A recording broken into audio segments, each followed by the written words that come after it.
This last episode of season 5, I talk with my husband, Alex Fertman, who is a inpatient palliative consultant about rather slightly morbid conversation topics, but something that I know certainly my patients and families have asked about, which is how does one die actually from dementia, and what are some ways to talk as a family about what is important and ways to prepare. We talked about the difference between palliative care versus hospice, as well as things that we both come across in our day jobs. Hope you enjoyed this last episode. I will be taking a summer break after this and hope to come back in the fall. Enjoy. Welcome back to Ask Dr. Mia podcast.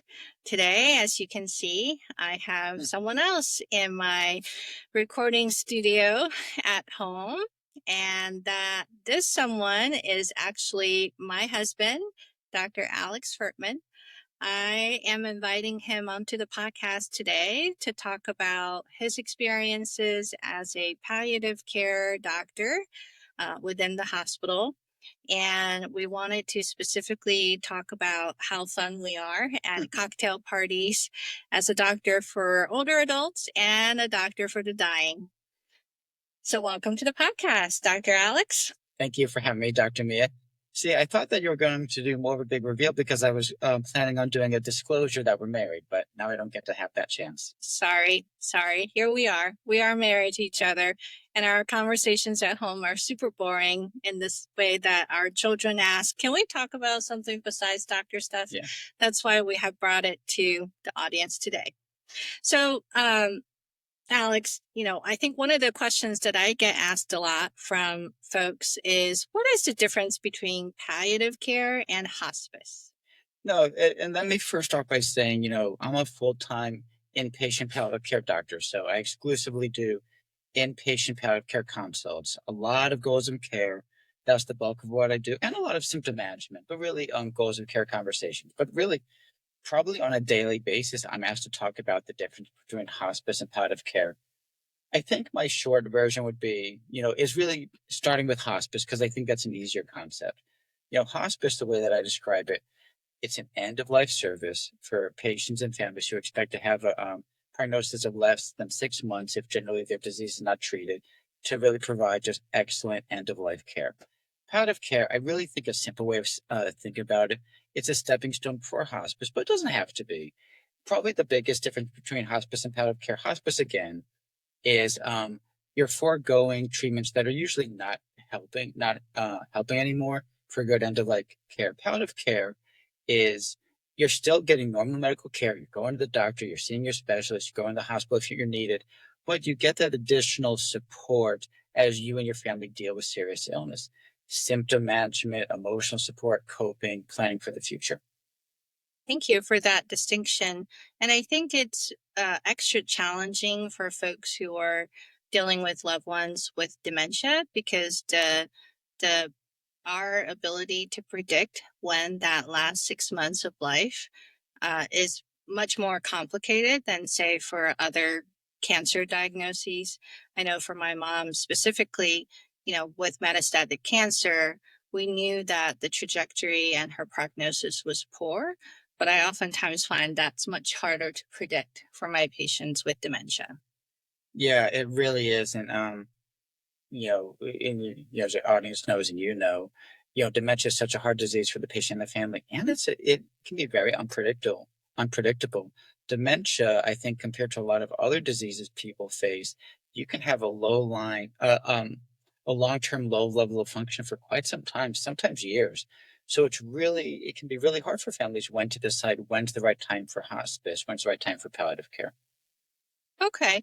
But I think based on what you said earlier, we're starting to think about palliative care and hospice when we want to focus our goals on a good death, as well as kind of focusing on the quality of life rather than continuing aggressive measures that keep someone alive, even if they may not have a good quality of life. And and I guess my other common questions that I get is how do people actually die from dementia? No, that's a really good question. People ask me that again, all the time. I think what people don't realize is that dementia is both a terminal and progressive disease. You can really die from the dementia in and of itself. It just leads to all these problems, a failure to thrive picture. They develop frailty. You get all these complications, recurrent serious infections, pneumonias, UTIs. People at some later stages stop eating.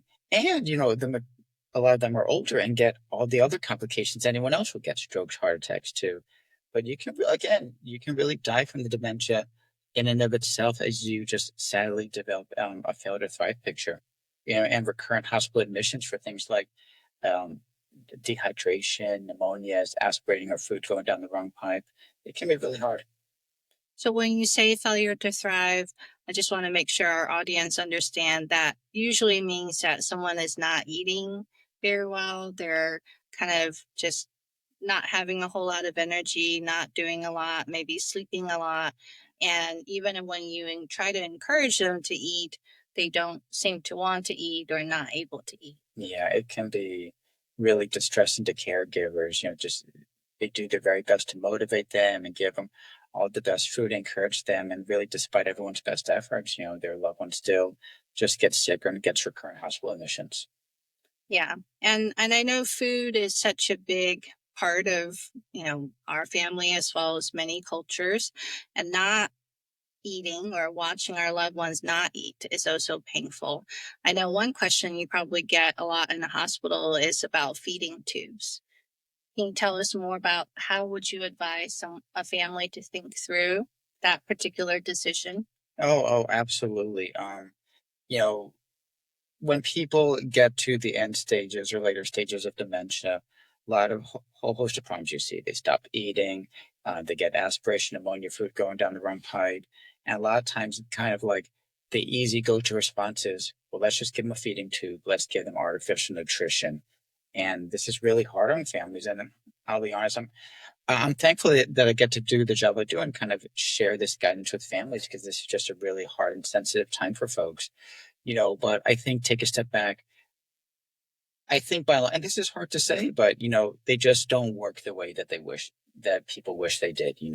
There's really good studies that artificial nutrition just doesn't prolong someone's life nor improve the quality of their life. And I see families routinely who really have their heart set on getting a feeding tube. You just have to have a conversation about the pros and cons. But I think big picture, when someone has that end stage dementia, I really counsel them on kind of end of life planning and why feeding tubes. Again, we wouldn't expect them to kind of improve their quality of life, or prolong their life the way they're hoping. And let me add, I know this can, I think sound like a downer. People say like, well, what can we do? And I think that's a really important part of the job is, it's you don't just want to come in and say, here's everything we can't do, and then say, walk away and have a nice day. You really want to say, well, here's what you can do. And we really encourage them, again, I think we just have to have an honest and conversation. Their loved ones probably approaching the end stage of their life because we're having this conversation. So there is some refocus, like what can we achieve for your loved one? It may not be prolonging their quantity of time on this earth, but I think we can really help with the quality, allowing them to eat or drink naturally, teaching families how to give careful hand feeding. And I think just really preparing everyone, for like the concept of a good death, being with family, not suffering, not spending a lot of their final time in a hospital or even an ICU setting. So it's a sad topic, and I do think there's some refocusing. And you just you do the best you can in an honest and compassionate manner. Yeah, so I think the idea of a good death is something that we really don't talk about or think about a lot, or we try not to think about. Not in our family. No. We're really morbid here. But I know, for a lot of older adults, a good death would be going to bed and not waking up the next morning, kind of slip away painlessly in the night. Obviously, we don't have any control on how we die, just like we, you know, have limited control in how we were born.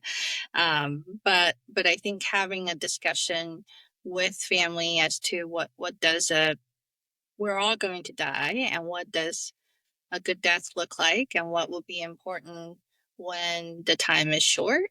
Um, I am helping some of my current patients' families navigating this process, because it is really difficult to decide or know, even for folks who are very skilled and have seen a lot of folks with dementia pass away at home.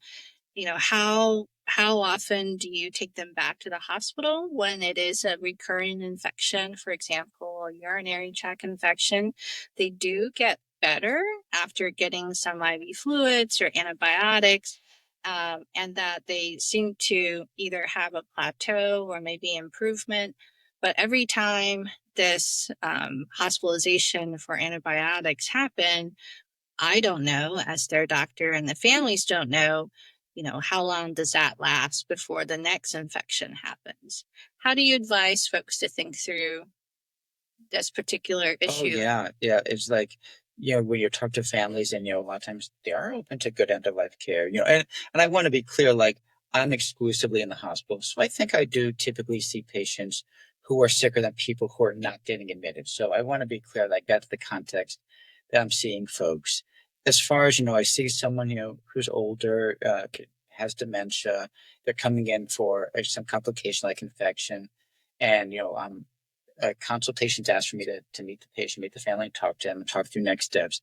And then like again, you just have that honest conversation with family. We know that going through the ER is a pain in the butt. Being admitted is a pain in the butt. The patient typically doesn't like it. It's hard on the family. And you just really want to have the question like, was this hospital admission, did this help your loved one in a meaningful way? And to be fair, a lot of times it does. If your loved one has a urinary tract infection, they get some fluids, get antibiotics, they very well may look better. And I say, you know what? We are happy to take care of you in the hospital as much as you feel that's worthwhile. You do what's right for you. But I really do counsel families that in terms of when it's time to focus on hospice, when it's time to focus on end of life care, I really do counsel families like, I believe in my heart, you'll know it when you're there. You'll know when you're at a point where this is no longer worthwhile, where you feel like you actually are prolonging suffering rather than getting benefit. So it's worthwhile checking in. But as I do this, I really try my very best to make sure that we're not twisting anyone's arms. We don't want anyone to feel like they're being badgered. Just having a conversation with them. Do you feel like this helps your loved one in a meaningful way? So and I think that's my long way of saying there's no right or wrong answer. You just want to be kind and thoughtful. Yeah, I think from the perspective of someone, a family member with someone with serious illness or dementia, I think it sometimes becomes tricky when different family members have different ideas of what a good death would look like, or how helpful a hospitalization might be. It not uncommonly, I see, a spouse and their adult child differ in how aggressive they want their loved one to be hospitalized. How do you counsel families when there are, major differences in terms of what they should do? Are you okay if I give you like a 2 point answer? Sure, please do. So probably step one, I think, is go back in time and have these conversations beforehand. Maybe you've even talked about this on this podcast. You know, it probably, no, it actually is beneficial if you can go before crap hits the fan and it kind of, while the dust is still settled, have these conversations before you're even admitted. What's important to you? How aggressive do you want it to be? And also importantly, who is your decision maker? Very often, it's actually very clear. Maybe your spouse, maybe your one adult child, but just as often, it gets a little messy. Maybe there's no spouse, maybe there's multiple kids, maybe there's no kids and there's cousins. So if you can have that designated beforehand, that just makes life easier. But this is real life. A lot of people don't do that. If there's disagreements, kind of, and this actually is one of the nice things about inpatient palliative care consults is when we get on board, I do my best to bring everyone together, hear them out. What is everyone's thoughts? What's everyone's concerns? How can we answer your questions? And really, I think that gets to a lot of the disagreements is by trying to get everyone the same page and get them kind of, here's where we are. Here's the hard situation. How can we do best for your loved one who's dealing with serious illness? That doesn't always work, but I really think that bringing everyone together and having a family meeting, which palliative care, any doctor can do that, but palliative care, that's our specialty. I think that makes a great difference. Yeah. Are there times where you see that there's no agreement that could be reached? Oh yeah, yes, that's less common, but it absolutely happened. And then it gets a little complicated, probably beyond the scope of this podcast, to be perfectly honest. Um, but I think what I try to do with families, again, I think what you're talking about is, you know, there's a disagreement. Maybe one family member says, grandma's a fighter. She's willing to go through these hard things. Give her a chance. And then another one with an equally valid say in the decision making process, I'm open to end of life care. And you try to kind of, we all try to make it very patient focused, patient centered. If your loved one could be here and speak cogently, how would they feel about this? What are they willing to go through? Really try to center them and who they are and their values in the process. Yeah. Yeah, I know at least in my mom's situation, my mom was very clear that the repeated emergency room visits and hospitalizations was not helpful and actually making her feel terrible. She did not want that type of life. And in her situation, it was repeated needs for draining of fluid in her belly from her cancer. And when she did start on hospice, it was actually great to be able to have a drain placed in her belly, and the hospice nurse would just drain it in our living room, rather than having to, find an emergency room or an interventional radiology appointment at the perfect time to be able to drain it, but not, you know, any sooner or any later, because that was causing her a lot of discomfort.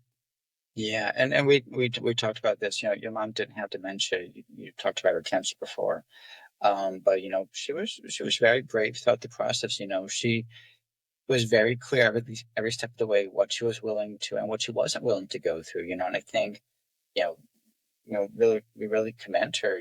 Two things stood out. She was not looking to prolong suffering. And also, she didn't want to be a burden on others, and she made a lot of big decisions so that other family members didn't have to. Yeah, although I think in my mind, um, as her daughter, I had perhaps um, a more complicated reaction to her decisions, in the sense that I remember her vacillating quite dramatically between, wanting to fight and look for another clinical trial and alternative therapies. And then another moment it would be like, well, just let me die right now, which neither one was particularly reasonable, but I could see how she was vacillating between the two. But certainly, at least in my family, with me being the only doctor, between me and my brother, there really wasn't as much disagreement. And I think my dad and my brother and I were all in agreement, especially with her input. Obviously, that's different for every family and also different for the person living with dementia who may not be able to communicate as clearly as my mom did.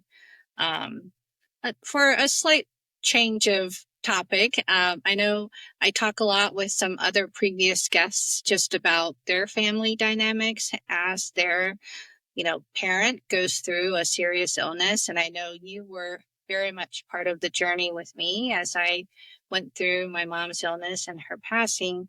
I'm just curious, what did you notice as the spouse?